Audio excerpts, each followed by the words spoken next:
Each one, just with any animal, is unique and has their own personality.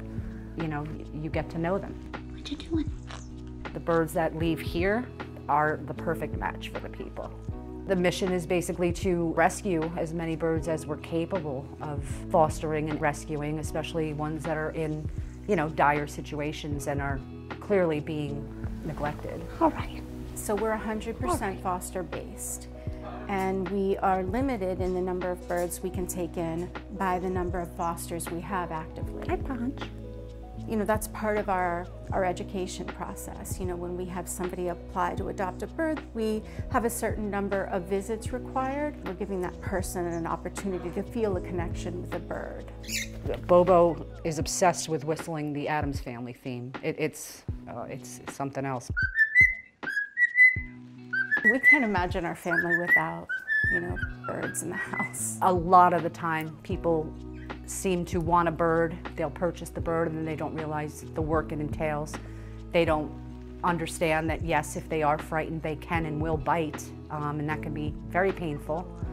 And a lot of times people don't interact with the bird.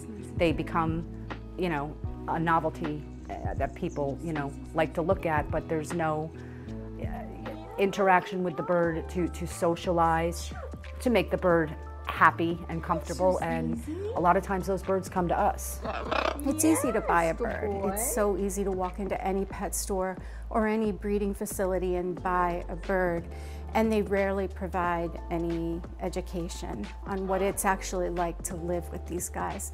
So For the Love of Birds spends a lot of its time when we get applications to adopt, just educating people on what it means to have that bird in their home. Hi, Bobes.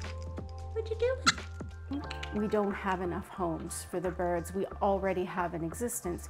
So by not going to a pet store for any size bird, you know, from a finch to a canary on up to one of these guys, by going through, you know, the process of adoption first, you're, you know, bringing some stability to the number of unwanted, discarded birds out there. They're the most, you know, as I said, loving, intelligent, social creatures. They each have their own individual personalities, and, you know, there's a reason we all do this. We have discovered, you know, we've at some point fallen in love with a bird. Basic goal, and I'm sure it's everyone's, is to enrich their lives, you know, give them a sense of safety and security, and that they can, you know, trust. And it's very rewarding once they do get adopted. Good boy.